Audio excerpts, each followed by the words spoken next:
All right, well, as always, happy Sunday, BridgePoint. Good to see you. Got some energy in the room. Welcome if you're here at Tyrone, joining us online, Seminole campus, downtown campus. Glad you are with us today, wherever you're watching from and whenever, live or tuning in later in the week. Glad you're with us. We're excited about today. We're continuing a sermon series that we're in called 2022. It's a series about this year, though, this year that we are in, 2022, and it's a series about stepping into the new year in a new way and not repeating some of the things that maybe we picked up in the year 2020. It's about avoiding some of the things that didn't work, discontinuing some of the bad habits maybe we picked up, leaving behind old ways, setting aside unwanted behaviors, and moving in to 2022 in a fresh way. This series has been a good one. If you haven't been able to catch the messages up to this point, I encourage you to go online and to watch them. Week one, we talked about avoiding fear and finding faith. Then we talked about avoiding deception and finding truth, and then avoiding anger and finding peace. They have all been great. Again, check them out. But today, I want to talk with you about avoiding isolation and finding community. Now, I would imagine that most of us have a general understanding of community, what community is and how we would define it. But let us get on the same page with this definition of community. Community is a group of people living in the same place or having a particular characteristic in common. All right, so community, it's not that hard to understand or to comprehend. Community is gathered people. Right? Examples of communities could be if it's based on living in the same location, a general location, it could be like Tampa Bay. Tampa Bay is a community, right? Or it could get a little bit more focused into some of the cities like St. Pete, Seminole, Clearwater, or even into specific neighborhoods, naming the specific neighborhoods throughout the cities. A community could also be a group of people who are gathered together because they work at the same place, a work community, or people who go to the same school. That's your school community.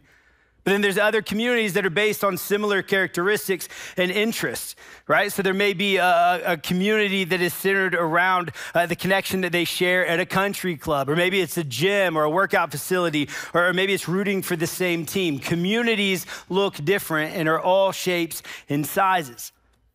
And within every community, there are both written and unwritten expectations.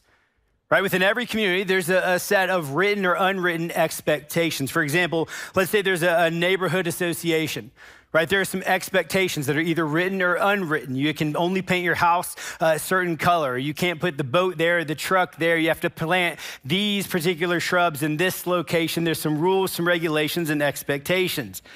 Expectation within a workout community. Let's say CrossFit. I obviously don't CrossFit, but I hear if you're in a CrossFit community, you have to only talk about CrossFit and be all in. You're amped for that CrossFit community. But then there's like a community that roots for the same team. Right? I'm sure there's many Buccaneers fans in here or online, right? Go Bucks. And if you're a Bucks fan, then you have to love Tom Brady, right? And you have to hate certain opponents or players that come through Raymond James Stadium. There's other sports communities. It's not just the Bucks. I went to Duke. I'm a Cameron crazy. I love Duke, but I'm also from Atlanta. And so I'm a part of the Georgia Bulldog community. All right. And so if you are a part of the Georgia Bulldog community, the expectation is to win a national championship. And then when you win a national championship, if you're part of the Georgia Bulldog community, you're expected to rub it in every chance you get and to walk around spontaneously shouting, "Go Dogs, sick 'em," and then barking like a maniac until people are so annoyed with you they no longer want to be your friend. That's it. Hey, y'all, did I mention that Georgia won the national championship this year? Go Dogs, sick 'em. All right, communities have expectations, written or unwritten expectations. And it's important to know what the expectations are within a particular community, especially if you're looking to get involved in that community. And so the big question that I want us to start with today is this: what is expected from us to connect in Christian community? What is a general expectation? What is expected of us when plugging in to a Christian community?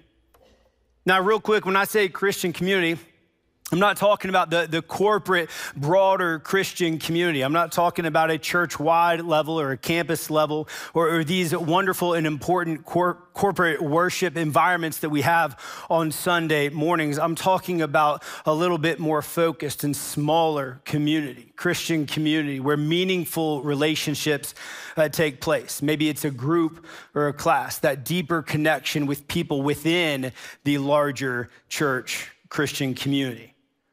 So what is expected when connecting with a Christian community?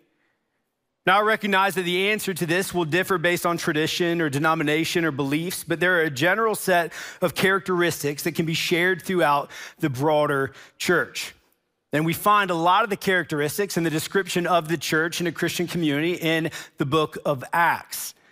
For those of you that are not familiar, the book of Acts, it's a book in the Bible. It's found in the New Testament, and it comes immediately following the Gospels. So we have Matthew, Mark, Luke, John, and then Acts. And Acts is written by a guy named Luke, who's the same Luke who wrote the Gospel of Luke.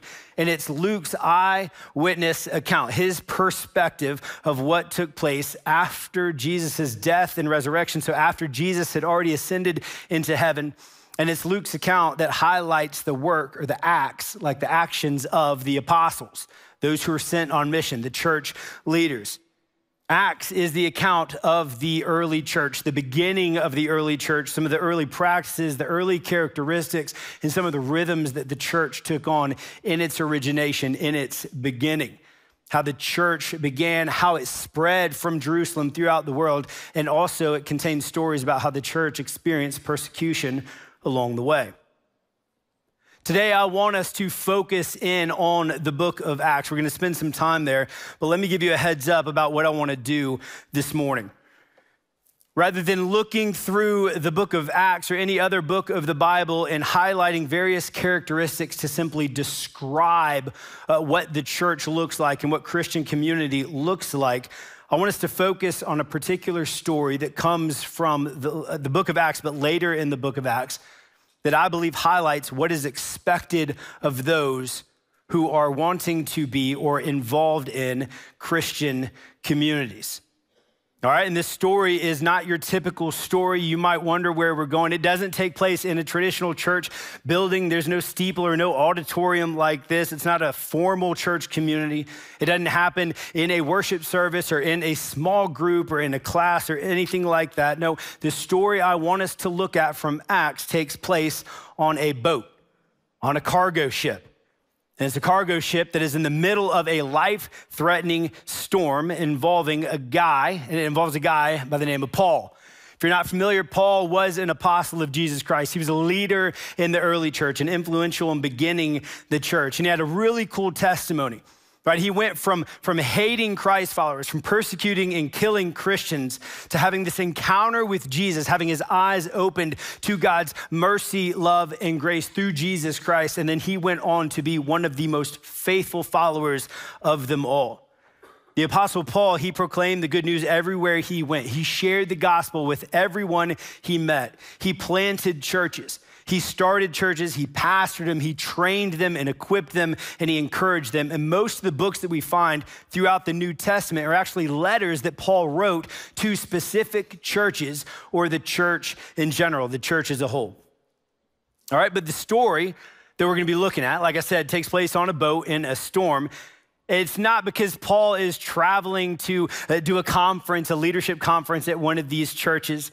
It's not that he's traveling just to visit or to make his rounds. And this isn't travel for leisure. This isn't a fishing charter or a cruise ship. No, Paul is on this boat because Paul is a prisoner.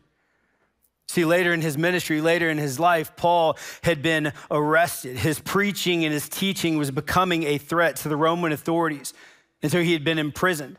And he had gone before different people, and now he's being transferred, he's being transported to Rome to stand trial before the emperor. All right?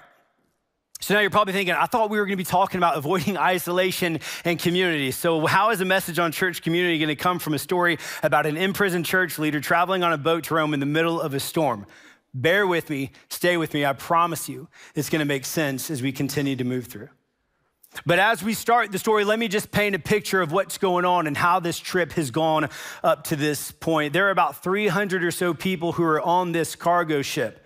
We've got the crew, we've got Roman guards who are guarding Paul and the other prisoners. We have other prisoners, and we have just passengers, general passengers, making their way to Rome.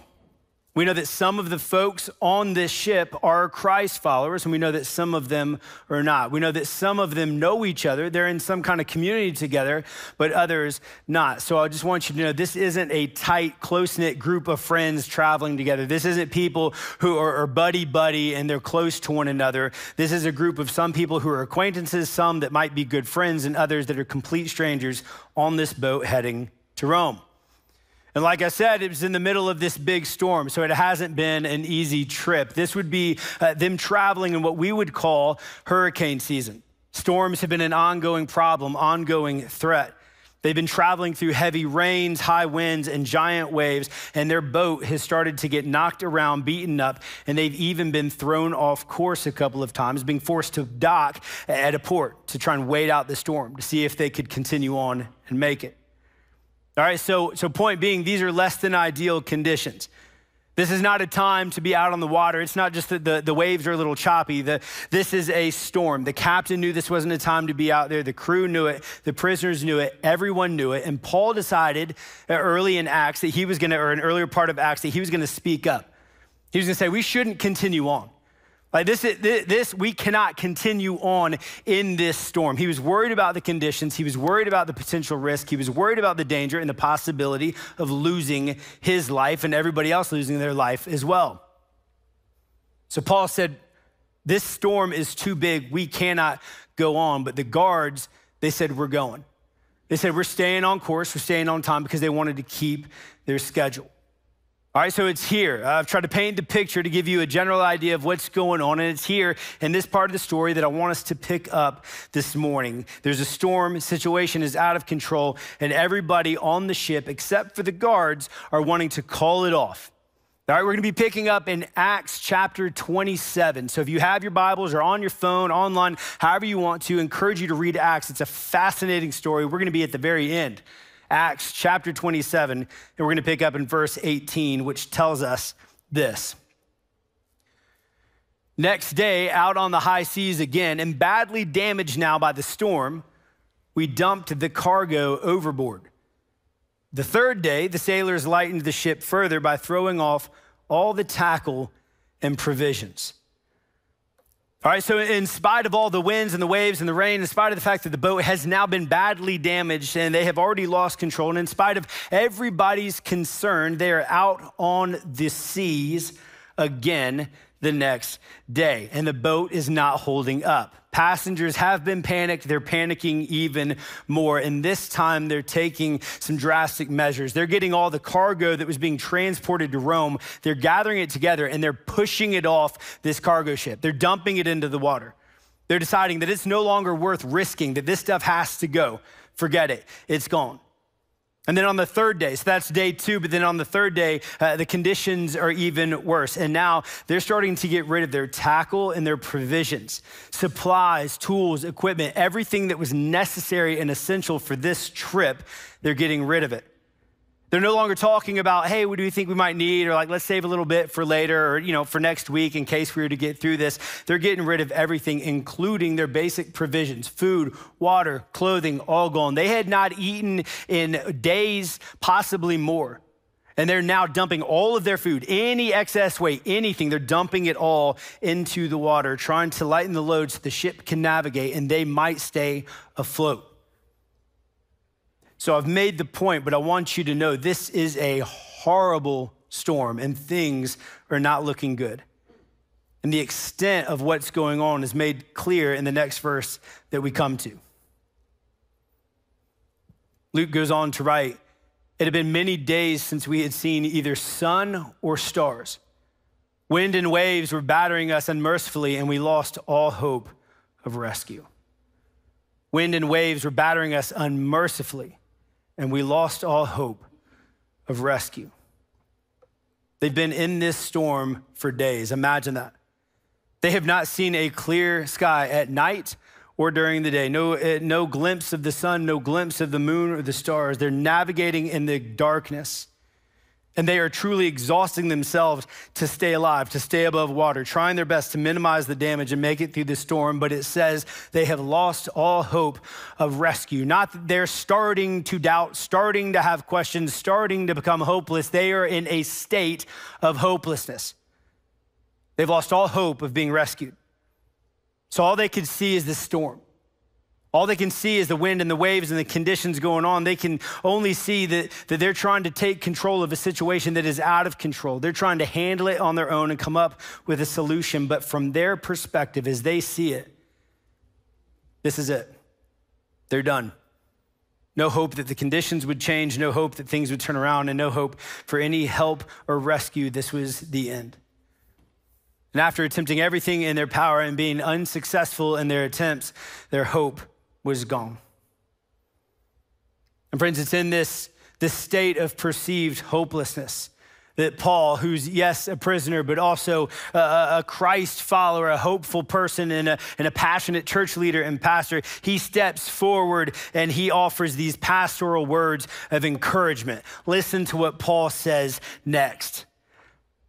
Luke writes, with our appetite for both food and life long gone, Paul took his place in our midst and said, friends, you really should have listened to me back in Crete. We could have avoided all this trouble and trial, right? With their hope already gone.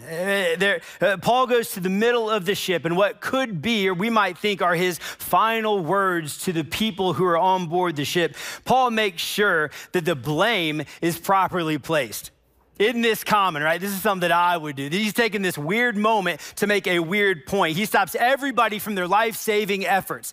Like, stop pushing things overboard. Stop doing this, stop doing that. He gathers them all together and he says, I just want to highlight and point out that this is all your fault. He's like, why didn't y'all listen to me? I told y'all this was a bad idea. I told y'all fools this was gonna happen. We could have avoided all of this had you just listened to me. It's like he's thinking, if we're gonna go down, you're gonna at least know why, and you're gonna have that guilt, and you're gonna hold on to that guilt. He gets it off of his chest. He throws a couple low blows, and then when he's done, kind of regains his composure, and he tells them something else. He tells them something a little bit more positive. I want you to listen to what he says next. Paul says to them, but there's no need to dwell on that now. Did I mention it's y'all's fault? Did I mention we could have avoided this had y'all listened to me? There's no need to dwell on that now. From now on, things are looking up.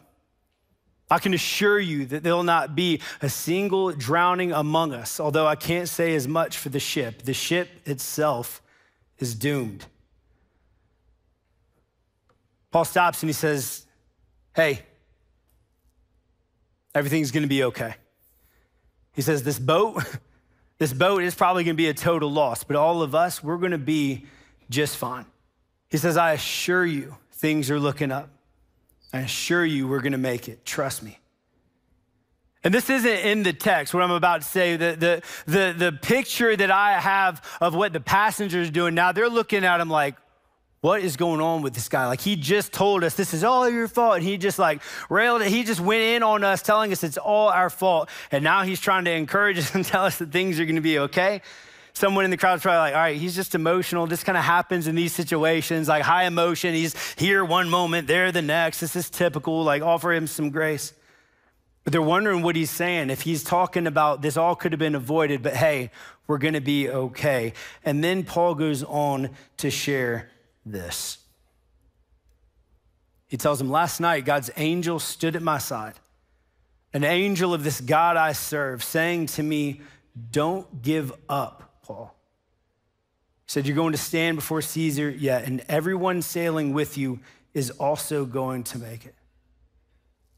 He says, last night, God's angel stood at my side, this God that I serve, this God that I love, this God that I know, and he said to me, do not give up, you're going to make it. And so is everybody who is sailing with you. In the midst of this crazy storm, in this time of perceived hopelessness, God's presence was made known to Paul. God's power was made known to Paul, and God delivered a message to Paul saying, do not throw in the towel just yet. Do not lose perspective. Stay steady. You're gonna make it to Rome. You're gonna stand before Caesar. You're gonna make it out of here, Paul. All hope is not lost. Paul receives hope when it's least expected, hope that he's gonna get through it, that this too shall pass, and that this wasn't the end, and that he was gonna arrive safely. And Paul could have just held on to this as like, man, that's good news. I just let them know it's their fault, but we're actually gonna make it. Like, it's cool, we're good. I can still focus on what needs to get done, but I have this hope. I'm holding it on to myself. But I wanna point something out that is, yes, obvious, but extremely important for us to hold on to. I do not want us to disregard who else this message was for. We cannot disregard who else this message of hope was for. You see, this wasn't just a message for Paul alone. This was also a message for everybody else on the boat. This was a message that would mean something to the other passengers who were going through a storm themselves. And this was a message of hope that needed to be announced, not just to Paul, but to everybody else who was on the boat with him. You see, the message that Paul received was that, Paul, you're gonna make it through this. Paul, you're gonna be okay. Paul, hold on to hope. But it was also a message that said, everyone else is gonna make it too.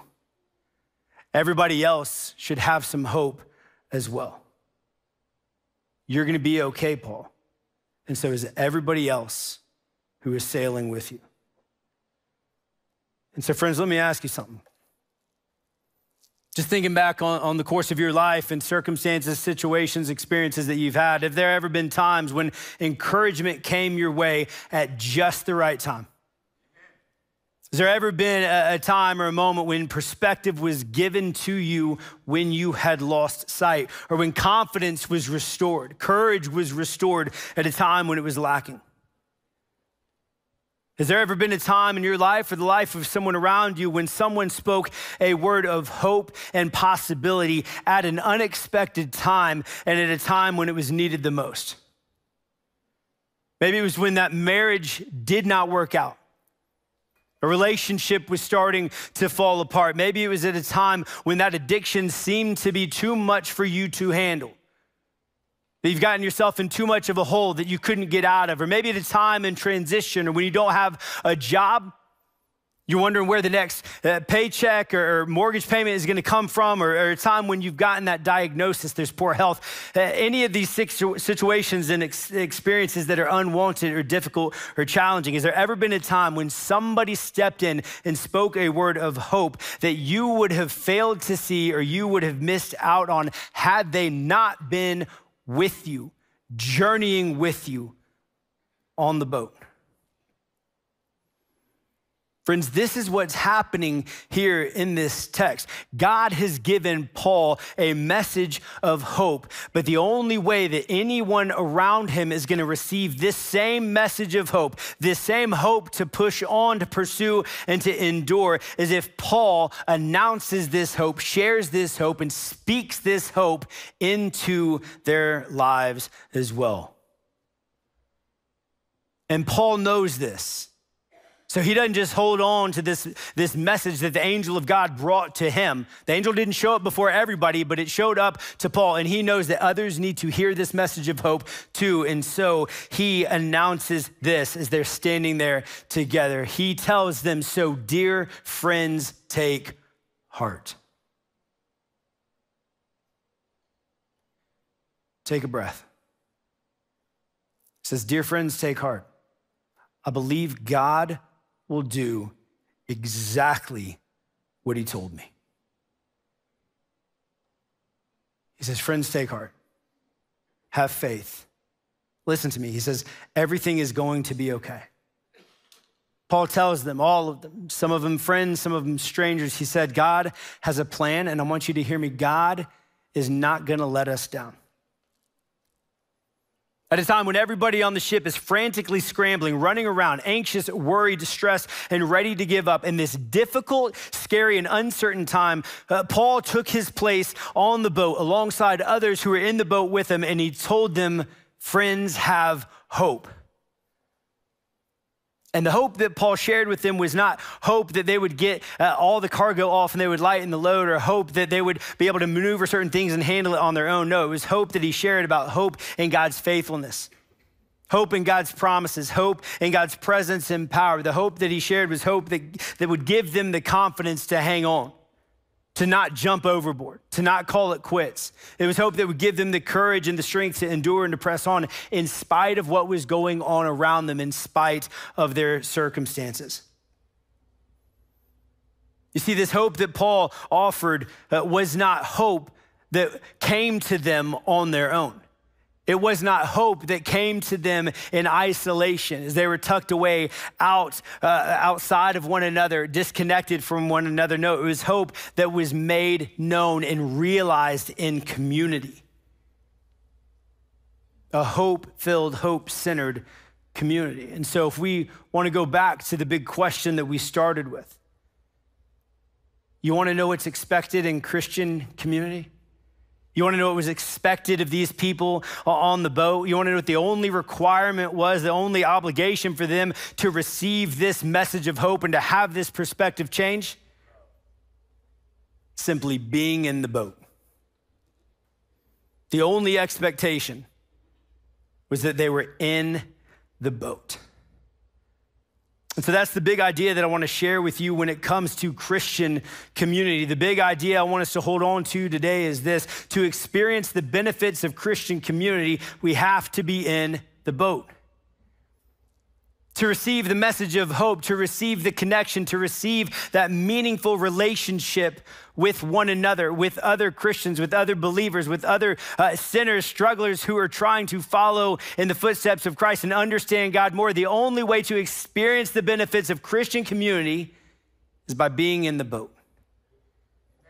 Being in a position, positioning ourselves in such a way where we can receive or offer out a message of hope. A message of hope that God is present when the storm hits. A message that God cares and is with you when the winds pick up and the waves come crashing down and we find ourselves getting tossed around. A message of hope that God is faithful even when the conditions get tough, when the circumstances are undesirable and we've lost sight and all hope appears to be gone. Friends, in order for us to be in a Christian community, in a tight-knit, meaningful relationship community with other people in the church, we have to be in the boat. And so, friends, let me ask you something. Who's in your boat?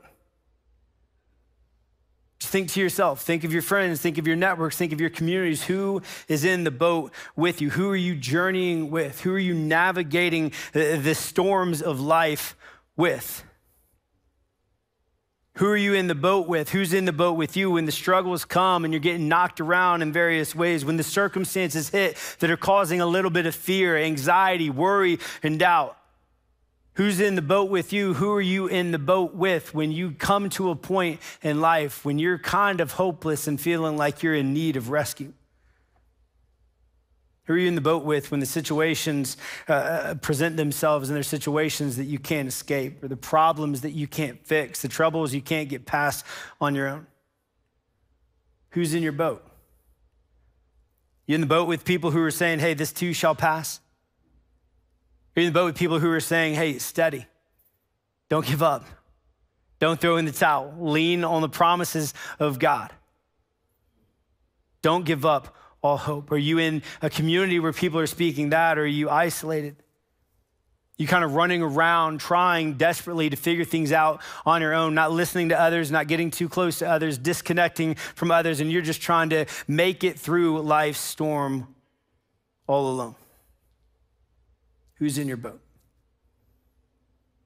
Friends, this entire series that we've been in, we're in the 4th week now, but the entire series has focused on the significance of connecting with others in Christian community. Last week, Tyler made it clear that there are going to be times when we're feeling squeezed and we're struggling to find peace. In week 2, Brian reminded us that there are going to be times when we doubt, when we question what is true. And then we launched this series. Week 1 was looking at the times when our faith will be tested and our faith is going to be challenged. And let's be honest, right? The past couple of years, since 2020, it's felt like for many of us, sometimes we overdo it, sometimes we underdo it, but the past couple of years have felt a little bit like navigating through life in darkness, in a storm, unexpected twists and turns. What's gonna happen next? The past couple of years have been a few years that have reminded us and revealed the problem of isolation, the challenges that come with being left alone. And when it's reminded us the need for community, the importance of connection, meaningful connection, the importance of one another, and the importance of being surrounded by people who can help us maintain a perspective of hope. Friends, BridgePoint as a church, across the board, all campuses, we're entering into our next season, a new season of groups and classes at every campus across the board. And these are intentional opportunities that we offer, that we put out there for individuals, for us as a community to get connected and to share life with one another in groups where we're walking alongside folks, or in classes where we're learning about God's promises, God's faithfulness, so we can hold on to it when the storm hits and we can be connected to others when the storms come, because there is gonna be a time, there are those times when the waves start getting a little bit higher than we expected. The winds are hitting harder and we're starting to lose sight. And so in this season that we're entering into with some groups and classes that are going to be launched here in this next week, we want to encourage all of you to reach out, to ask questions, to just get to know what we're offering and where. So downtown can reach out to Scott, and Seminole reach out to Brian. Online, I encourage you to reach out to Andy. Let him know you're interested in learning about opportunities. And here at Tyrone, come speak to me or one of our team members to ask about the groups and classes that are going to be coming up here soon. These are not just, hey, by the way, if you want extracurricular. This is the heartbeat in the center of what it means to be connected, to be in Christian community. Because God calls us, yes, to gather in these large celebrations, gathering together, enjoying this time, being in a large community with other believers or seekers, people who are looking to grow closer to or understand God better. But God also calls us to be seen and to see others, and to journey together through whatever life brings our way. And so, friends, maybe it's time for you to step into the boat instead of continuing to live your life in isolation and trying to manage the storms on your own. If so, the invitation is there, the challenge is there. The only question for us becomes, how are we going to respond? Will you pray with me? Gracious God, it is not just the past 2 years that has been difficult for us. Life, while beautiful and full of glimpses of your work and your presence and the joys that come with it, life is full of difficult times, unwanted circumstances, and situations when it feels like we are navigating in darkness and navigating in the midst of a storm.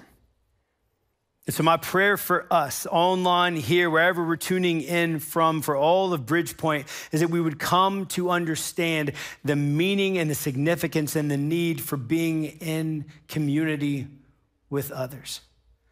Not communities that just share us because of location or similarities and similar characteristics, but connected to people who can help us to center our focus, our attention on the hope that you have given to us, the hope that binds us together, that we hold on to through Jesus Christ, who says, I'm with you in the storm. I'm with you in it all. Follow me, trust me. God, my prayer is that we would connect into a community where we can share life, enjoy one another, but continue to point one another to the hope that has been offered to us through you. In your Son, Jesus Christ, in whose name we pray. Amen.